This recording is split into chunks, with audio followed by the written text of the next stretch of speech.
বিসমিল্লাহির রহমানির রহিম। সম্মানিত সুধী, আমি Jasimuddin Nurnabi new York USA থেকে বলছি। আমি ঢাকা বিশ্ববিদ্যালয়ের একদম প্রাক্তন ছাত্র এবং মুক্তিযোদ্ধা। সেই সুবাদে আমি আজকে কিছু বলতে চাচ্ছি, যদিও আমি বিশেষভাবে আওয়ামী লীগ বা বিএনপি করি না, কারণ আমার সেই বয়স নাই এখন দলগতভাবে রাজনীতি করার জন্য। তবে আমি বিশেষ কিছু কথা বলবো। আমার বিবেকে অনুধাবন হয়েছে যে তারেক জিয়া সাহেব উনি জিয়া রহমানের ছেলে এবং খালেদা জিয়ার ছেলে। সেই সুবাদে উনি এখন অন্তর্বর্তীকালীন বিএনপি চেয়ারম্যান। মানে গত 14 বছর থেকে উনি লন্ডনে থাকেন এবং উনি বাংলাদেশ থেকে অনেকগুলা মামলা মকদ্দমামুখী নিয়ে লন্ডন চলে গেছেন এবং সেখানে অ্যাসাইলাম নিয়েছেন, সেখানে থাকছেন। আমি শুনছি উনি লেখাপড়া করতেছেন। তবে আমার কথা হলো, তারেক জিয়া সাহেব, আমি আপনাকে বিশেষভাবে বলবো, আপনি লন্ডন থেকে সবাইকে আপনি গাইড করতেছেন, বুদ্ধি দিতেছেন, পলিসি দিচ্ছেন। আচ্ছা, আমি আপনাকে জিজ্ঞাসা করি, আপনি 14 বছর তো বাংলাদেশে ছিলেন না এবং বাংলাদেশে কোনো আন্দোলনের সাথে জড়িত ছিলেন না। বিএনপি অনেকগুলো আন্দোলন করেছে শেখ হাসিনার বিরুদ্ধে, কিন্তু তাকে উৎখাত করতে পারে না। এখন এইবার যে লেটলি 2024-এ ছাত্রদের আন্দোলন এবং জনতার আন্দোলন একসাথে হয়ে যে ফ্যাসিস্ট হাসিনাকে উৎখাত করেছে, এই ক্ষেত্রে আমি আপনার কোনো অবদান দেখি না।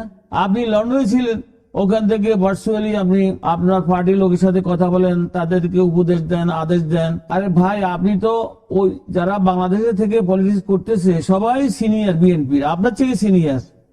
তো ওনারা বাস্তবে আছেন এবং বাস্তব অভিজ্ঞতা ওনারা কাজকর্ম করতেছেন। আপনি ওখান থেকে কি আদেশ উপদেশ দিচ্ছেন, আমি এটা মাথামুন্ডু কিছুই বুঝি না। তবে আমি এটা বলবো যে যারা সিনিয়র আছেন বিএনপিতে, গত 20-30 বছর থেকে বিএনপির সাথে যুক্ত আছেন, আন্দোলন করতেছেন এবং পলিসি মেকিং করতেছেন, গভর্নমেন্ট নিছেন।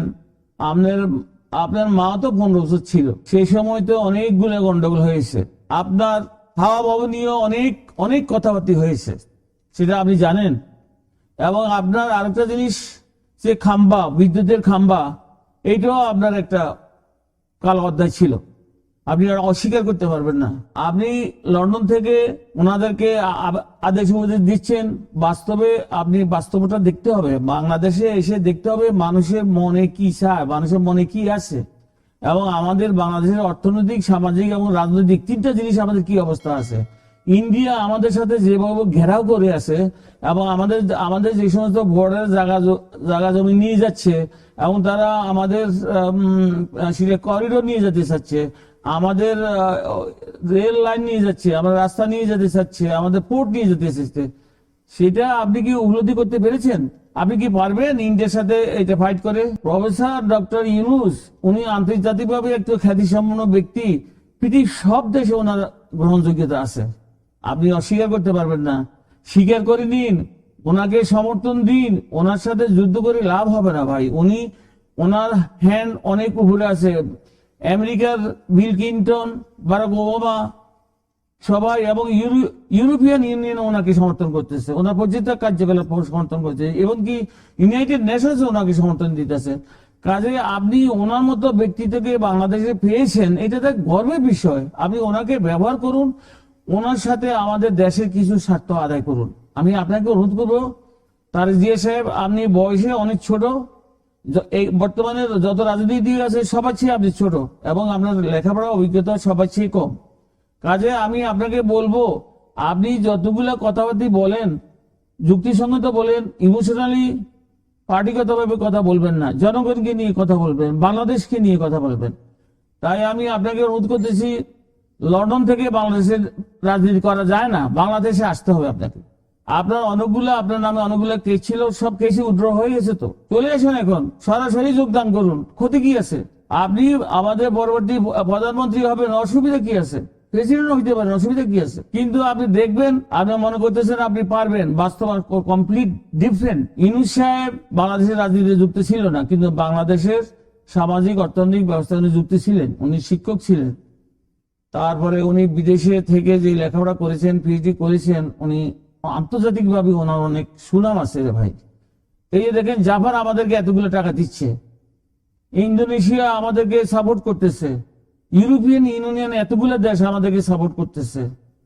তারপরে আমেরিকা তো সাপোর্ট করতেইছে, ডাইরেক্ট সাপোর্ট করতেছে ওবামা এবং হিলারি ক্লিনটন এবং বিল ক্লিনটন। কাজে আপনি ডক্টর ইউনূসের যে প্রতিভা এবং ওনার যে সম্মান, ওনার যে খ্যাতি, ওনার যে প্রভাব, এটাকে কাজে লাগান ভাই।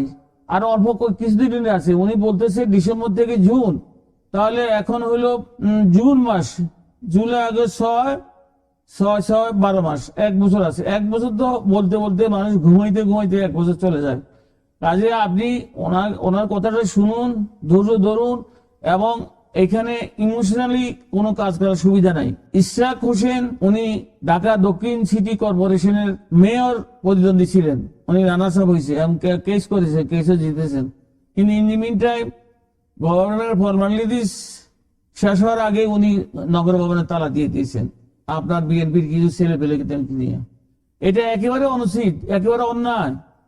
আপনি অবজ্ঞা করুন, ধৈর্য ধরুন, আপনার পজিশন অটোমেটিকলি এসে যাবে, এটা কেউ রোখাইতে পারবে না। তাই আমি বলতেছি তারেক জিয়া সাহেব, আপনি আমাদের বয়সের ছোট, আমাদের অনেক অভিজ্ঞতা আছে, মুক্তিযুদ্ধের অভিজ্ঞতাও আছে। তারপরে আইয়ুব খানকে বিতরণ করার জন্য ঢাকায় নিয়েছি, যে আমরা 11 দফা আন্দোলন করেছিলাম 1969 সনে। আপনি কি সেখানে ছিলেন?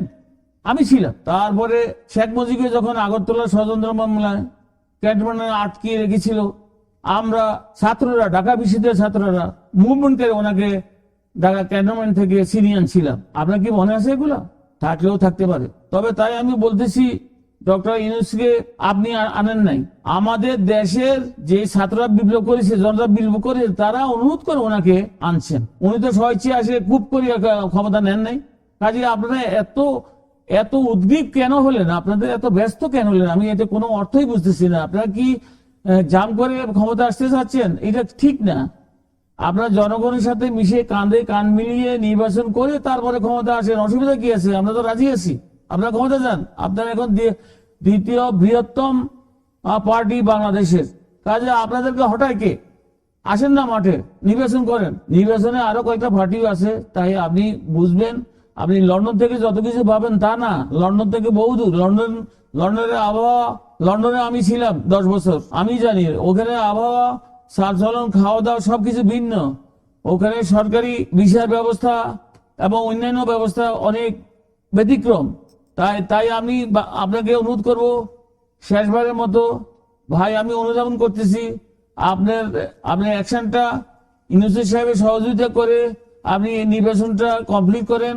এটা আপনার জন্য এবং দেশের জন্য, জাতির জন্য ভালো হবে। আমাদের দেশে ক্ষতি করবেন না ভাই, অনুরোধ থাকলো।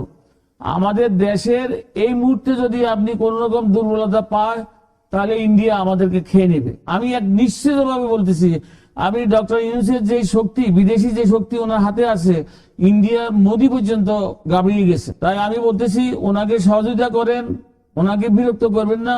উনি আসলে প্রফেশনালি একজন শিক্ষক, কাজে শিক্ষকের আচার আচরণ ওনার কাছে আছে। উনি অন্যান্য রাজনীতির মতো ক্রুড না এবং রাফও না। উনি খুব মার্জিত, উনি খুব সহায় লোক। তাই আমি অনুরোধ করব, আপনি ওনার সাথে সহযোগিতা করেন, আপনার নির্বাচনের পদ্ধতি নেন। উনি নির্বাচনে কিছুদিনের মধ্যে রোড ম্যাপ ঘোষণা করবে, আমি আপনাকে নিশ্চিত দিচ্ছি। তাই ভাই আপনি ভালো থাকেন, লন্ডনে সুখে শান্তি থাকেন। লন্ডনে সবসময় ঠান্ডা বৃষ্টি হয়, সবসময় ছাতা নিয়ে বাইরে যাবেন। এই বলে আমি আজকের কথা শেষ করছি। আল্লাহ হাফেজ, ভালো থাকেন।